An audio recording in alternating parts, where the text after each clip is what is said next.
thoroughly embarrassed. You feel like, shut up that mouth. So I developed some interest in English. And today, I consult for various human resource companies.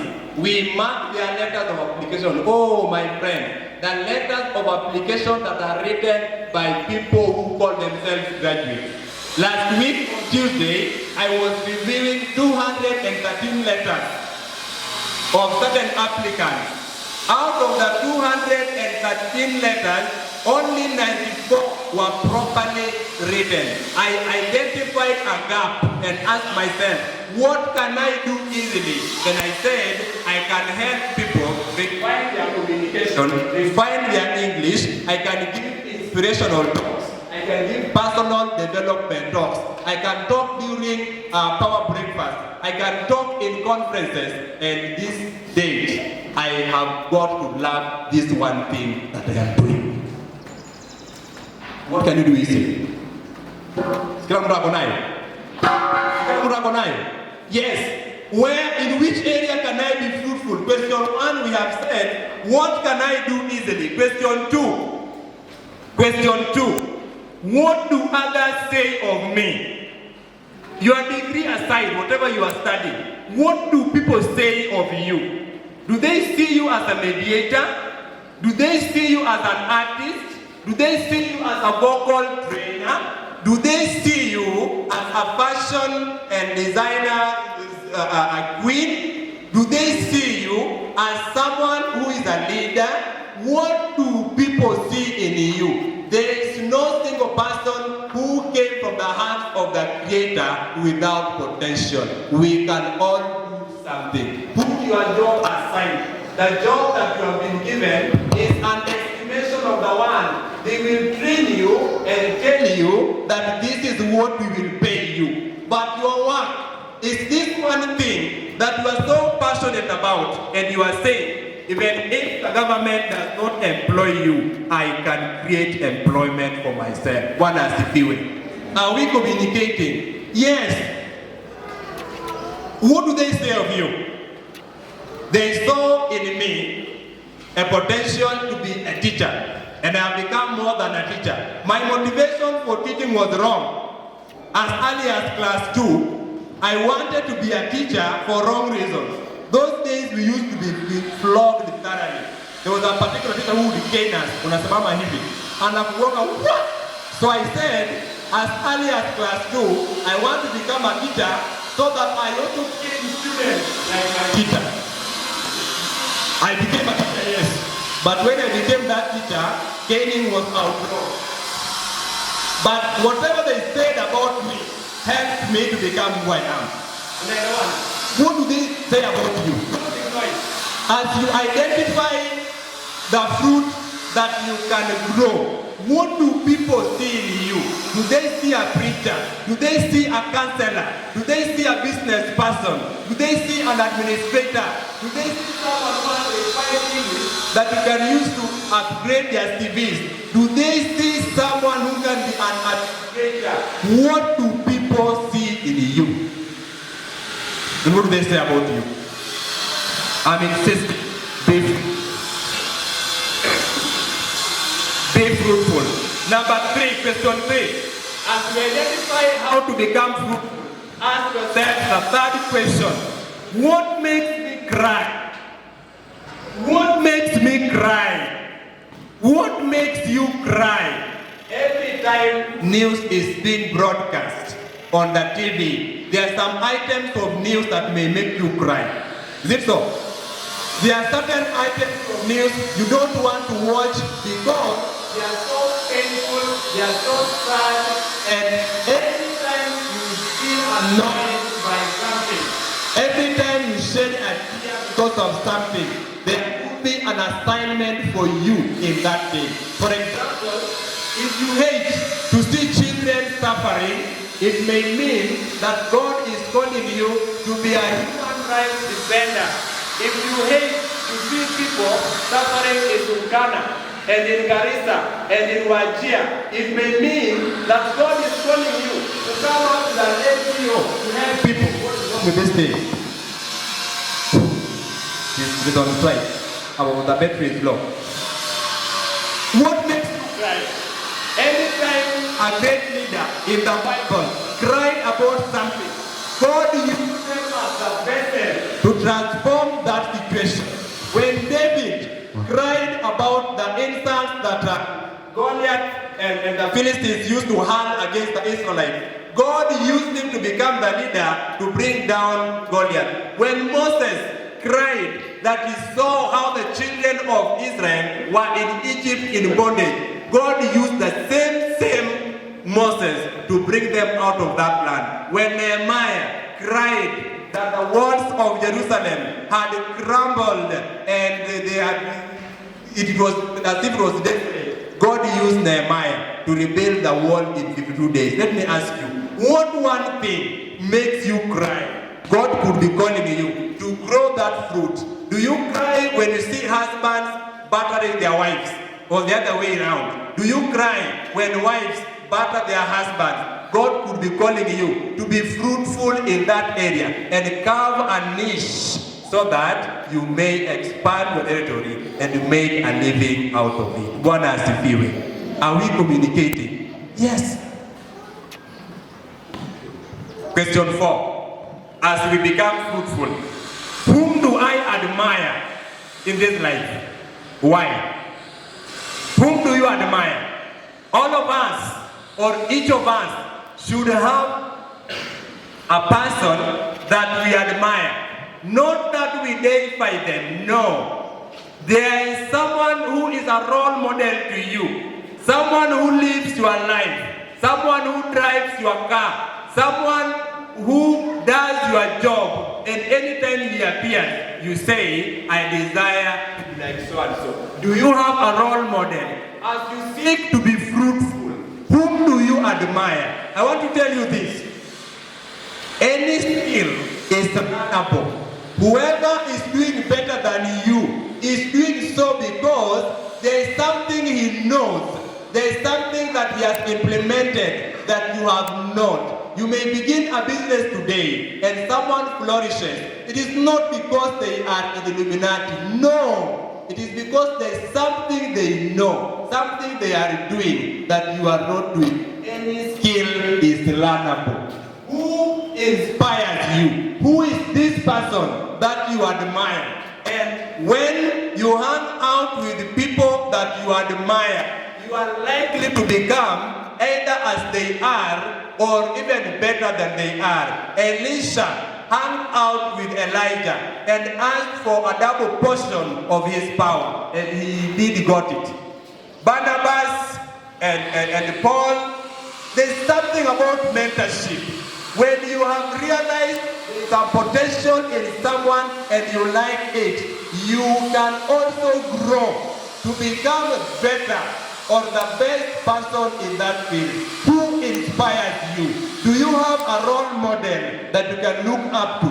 As we are talking about being fruitful, I want to encourage you, ladies and gentlemen, any skill is learnable.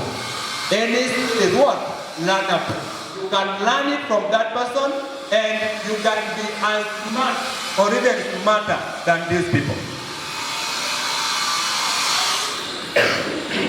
The last question, as we identify our fruit, what can I add to life? What can I add to life? What can I add to life? Some of us who are older, we may remember the story of one man called Simon Makonde. Pastor, unamkumbuka? Unamkumbuka Simon Makonde?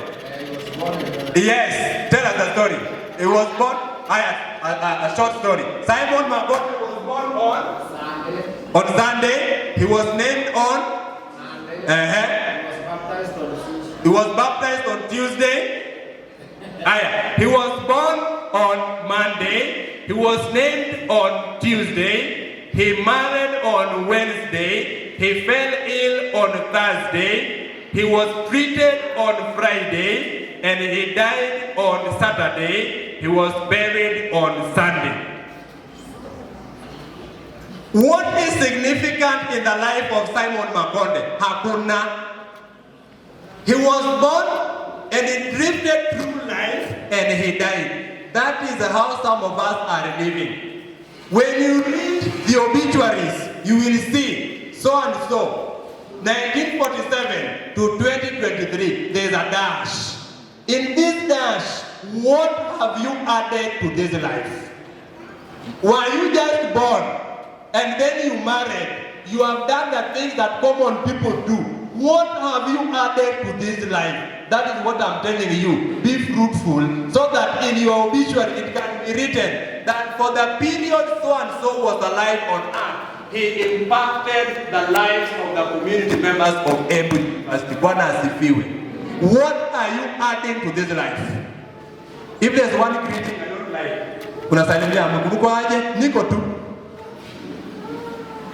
Uko tu. You are just there. What are you adding to the life of this church? You are not Bible studying. You are not doing Bible study. You don't have a lesson. You don't have a Bible. You are coming only with your phone. What shall you be remembered for? That's why I'm saying be fruitful. What can I add to this life? When I sat down someday and I listened to the conversation among members of staff. Salary had delayed for 3 days, and they were cursing the employer. They were cursing the government. Salary has delayed for how many days? Just 3 days. Then I asked myself, what can I add to this life? Then I started reading, and I realized that when I take up inspirational talks and personal development, I can challenge these members of staff not to look only at the employment, but to come up with a side hustle so that when the salary delays, they have something that they can take on. And I came up with a strategy to help them work on themselves so that they can even get an employment that Zakayo hataona. Mnanielewa? You need to have some income that Zakayo hatairuhusia. You can use it, you can even evade tax because taxes are for the poor and for the middle class. I will tell you this. And if you are looking forward to getting employed, and sure, please be ready to pay taxes. Taxes are for the poor people in the middle class. You are Christians, even before you give your tithe, Zakayo amepata zaka. What can I add to this life? How can I be celebrated? Ladies and gentlemen, think of something. We are living in information age. Can you do online surveys? Can you print assignments for people in the university? Can you type? There are some of us who came to the university, we don't know how to type, how to compare a laptop or type. Anafanya kadunga, anafanya hivi, please. You can type for people. Can you write CVs for them? Can you open up consultancy jobs? Can you do some fruit business? Can you hawk shirts? Can you hawk vests? Can you hawk even panties? Wanaume hello? Wanaume hello? There are some things that are difficult to buy in open air. But if I bring it to your doorstep, no, how much is this? 200,000. Anyway, are you communicating? Don't live a life that is common. And you wake up, you go to class, you come back, cook, eat, sleep, wake up, go to class. There is something you can do, and that is to be fruitful. Let me remind you as we come towards the close of this presentation. Everybody has been created to be a person of influence in their area. What influence can you create? What impact can you create not only in this church but also in your community and the entire country? People who are fruitful are known for one thing. This one thing, Paul says, brethren, I don't count myself as one who has apprehended. But this one thing I do, I forget what is behind and I run towards the goal. What one thing do you want people to know you for? Do you know your brand? Do you know who you are? In which area are you going to be fruitful? Because if you don't know one thing you're going to do, any name will call you, you will answer. What one thing? There are certain names I will mention here. And if I mention a name, you will realize they are known for one thing. Number one, Mwangi James. James Mwangi. You know him for? Hey, James Mwangi. Equity. He's the equity guy. Steve Jobs. Steve Jobs. Hey, you don't know Steve Jobs? And the day he died, people were saying how much they missed him. He was the owner of Apple. And people were mourning, including those who have Monica Mwizi. How do you miss him? Because Monica Mwizi na yeye wa Apple ni Android and that. He's known for one thing. When you mention people like Mark Zuckerberg, that one we know. The name? Facebook. When you mention people like Manu Chandaria, we know him for industrialization.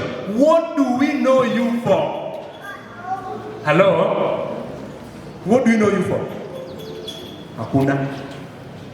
Be fruitful. Be fruitful. Identify this one thing that you can do. Develop intellectual capacity and do it very well. My friends, money will come looking for you. There are some people you will invite to speak at your event, and for 1 hour they will charge you 100,000, and you have no otherwise. Utawapea. What are you known for? Are we communicating? What are you known for? Do this one thing. Don't do very many things. Just do one thing. It is like you go to the forest and you are cutting the whole forest and no tree is falling down. No. This is September, you are selling shoes. December was a Christmas. January, viatu za kwenda shule. February, general office supplies. When will you master one art and let us know you for this one thing? My friends, be fruitful. As we finish,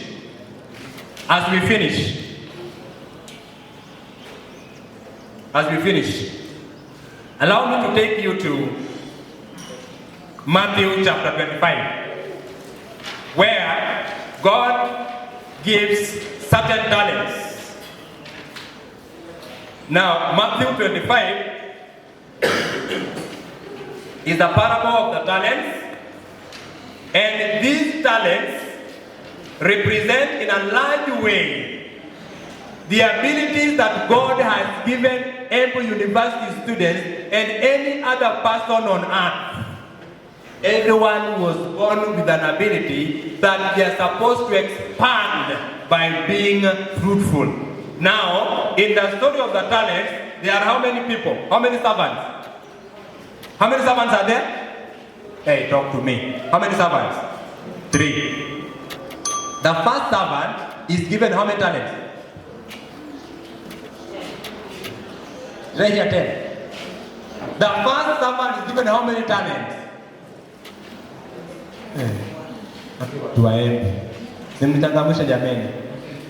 How many talents did the first servant receive?